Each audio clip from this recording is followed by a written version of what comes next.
Doom is coming.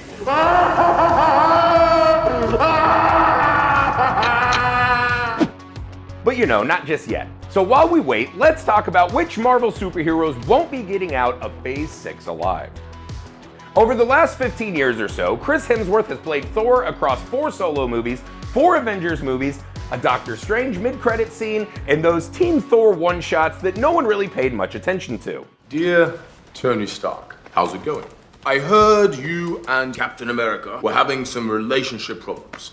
Oh yeah, what the hell were those?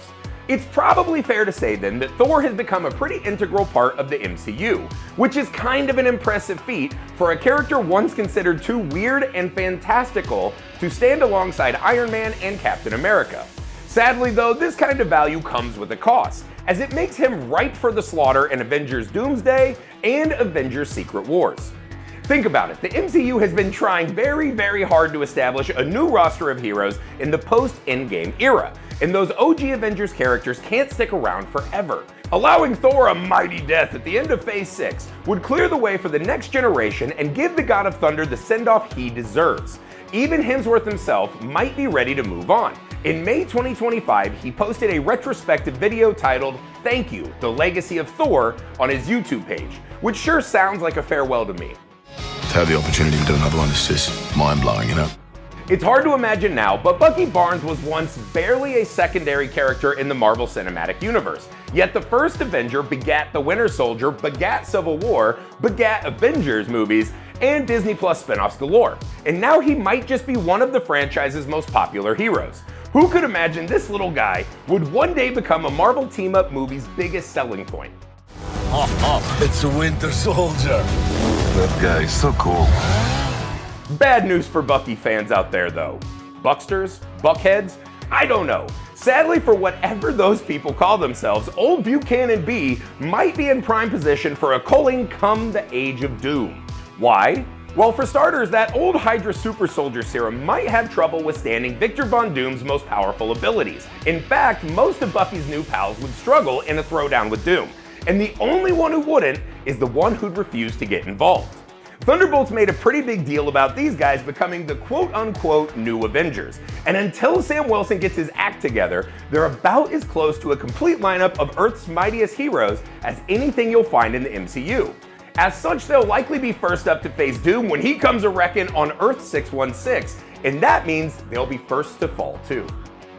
Guardians of the Galaxy Volume 3 ended with Rocket Raccoon leading a new team of Guardians into battle. It's almost a foregone conclusion that this new version of the Guardians will show up in Avengers Doomsday, Secret Wars, or both movies, especially after the group's first incarnation played such an important part in Infinity War and Endgame. And just like in those movies, they may not all come out unscathed. Now I know what you're thinking, considering everything he's been through, killing off Rocket in an upcoming Avengers movie would be an unspeakable act of cruelty on Marvel's part. And you're right, it would. They shouldn't do it. But we're only roughly halfway through this video, so I have to keep talking. If you really want me to be that guy, I suppose some kind of self-sacrifice would demonstrate just how far Rocket has come since Guardians of the Galaxy Volume 1. As well as that, Volume 3 dove deep into his past and helped him come to terms with his origin story, meaning that his most important character arc is already complete. With no more obvious emotional ground to cover, it could make sense for him to bite the bullet in Doomsday or Secret Wars. Could. Maybe. Fox killed him. Disney brought him back. They're gonna make him do this till he's 90. Kevin Feige has admitted that we probably haven't seen the last of Hugh Jackman's Logan, and considering the third Deadpool movie made literally all of the money in the world, it's a fair bet to assume that he'll be back for one or both of the next 2 Avengers projects. G'day, mate. There's nothing that'll bring me back to life faster than a big bag of Marvel cash. Me too, Hugh. If he does, those movies might present a good opportunity to bring Jackman's time as Wolverine to a final end. For one thing, the death of an indestructible mutant would raise the stakes immeasurably, cementing the awesome power of Dr. Doom in the eyes of moviegoers. For another, Jackman will probably need to be out of the way by the time the MCU's original X-Men come into the picture, and that seems likely to happen sometime in Phase 7. And let's face it, by that point, most of us are never going to want to hear the word variant ever again. Peter Quill's return to Earth at the end of Guardians of the Galaxy Volume 3 was clearly supposed to be the beginning of a new era for Star-Lord, but that doesn't mean his superhero days are behind him. Doomsday and Secret Wars would be the obvious place for the MCU to fulfill Volume 3's promise that Star-Lord will return, especially since Chris Pratt has recently worked with the Russo brothers on their massive turd The Electric State. But there'd need to be a pretty compelling narrative purpose to bring him back, lest his return feel like nothing more than meaningless fan service. And we don't want any more of that, do we? That's a fake laugh. It's real! So why not kill him? Peter has managed to escape death so often and so narrowly that to bow out during Doomsday or Secret Wars would feel like a genuine shock. And so many of his emotional arcs have been fulfilled that there's not really a lot for him to do in the MCU's future. Bring him back, reunite him with his friends, then have him ride that cherry bomb all the way to the spirit in the sky. It's what he would have wanted. Bruce Banner has been around in the MCU for longer than almost anyone else, even if he hasn't always quite looked the same. Hulk! Smash! In fact, Marvel has gotten quite a bit of mileage out of the Hulks generally. We've had stuff like The Incredible Hulk and Thor Ragnarok obviously, but also the Avengers movies, She-Hulk, and most recently, Captain America: Brave New World. And while Marvel Studios reclaimed the distribution rights for a mainline Hulk solo movie in June 2023, that doesn't necessarily mean it'll ever happen. It certainly doesn't mean that Bruce Banner is destined to survive Phase 6. Chances are Kevin Feige and the other head honchos at Marvel won't be able to resist killing at least one of the original Avengers by the end of the multiverse saga. And while Thor seems like the obvious choice, there's no reason they can't kill two. You want to prove you've got the guts to take your franchise in a bold new direction? Then put your money where your mouth is, Kevin. Take out that Hulk! When he started out, Ant-Man was far from the MCU's biggest hero, literally and figuratively. With every new adventure though, Scott Lang became more and more important to the franchise. He eventually played a pivotal role in Avengers Endgame before helping set up the multiverse saga's erstwhile big bad in Ant-Man and the Wasp: Quantumania. And you think you can beat me? I am Kang! Oh yeah, Kang. One of the reasons Ant-Man has been such a big deal in the MCU is because of the quantum realm, which is closely connected with both the current saga's multiverse hijinks and the time travel shenanigans we saw in the Infinity Saga. By the end of Phase 6 and the multiverse saga, however, both the quantum realm and its greatest hero might just about outlive their usefulness. Of course, MCU fans will also tell you that Quantumania wasn't exactly the bee's knees, while Marvel Studios will begrudgingly tell you that the movie didn't quite make much money either. This is all to say that killing off Ant-Man wouldn't exactly stall a thriving series of solo features. Yet the character's popularity among fans means that it still hit home for audiences. It's the best of both worlds. Doctor Strange has spent most of his MCU career tripping the light fantastic across different universes and dimensions.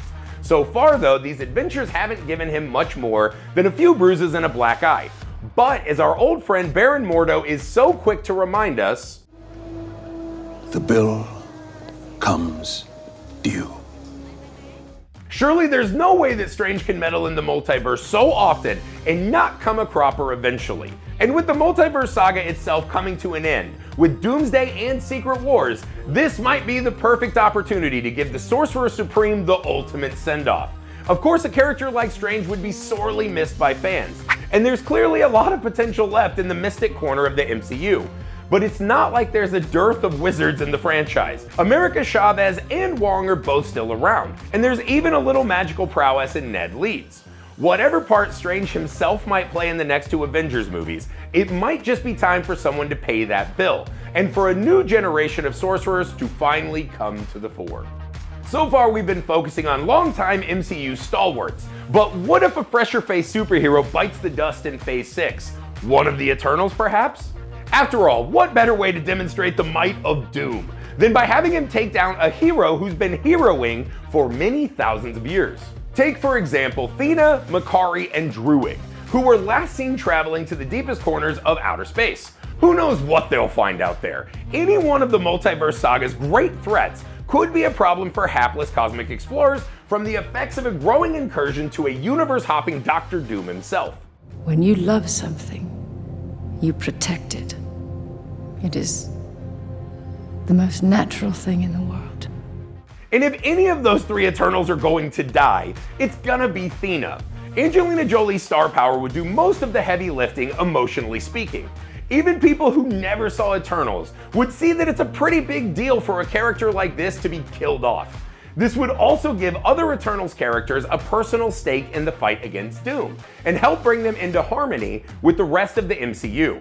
Assuming Kevin Feige hasn't just forgotten about them, of course. Don Cheadle was never shy about his excitement for Marvel's planned Armor Wars series, which was to pull back the, helmet on War Machine's inner life. To have the opportunity to take this character and deepen him and go to places that we haven't seen before with Rhodey is exciting. Unfortunately, the whole project has since gone AWOL.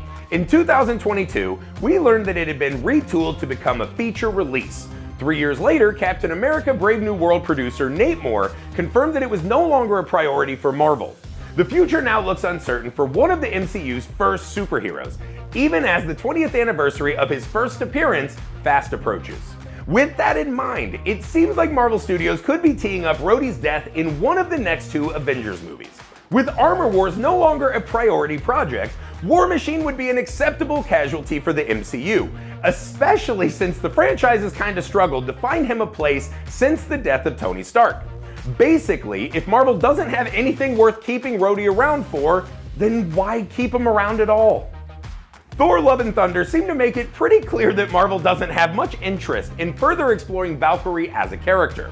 Tessa Thompson's breakout Thor Ragnarok character got a few action beats in Avengers Endgame before being mostly sidelined in Love and Thunder. With that, any and all future Valkyrie plotlines seem to grind to a halt. Save for a cameo in some movie nobody saw, she hasn't shown up much in the MCU since. And the sad fact is that if Thor's saga is winding down in the next 2 Avengers movies, it might also make sense to jettison her too.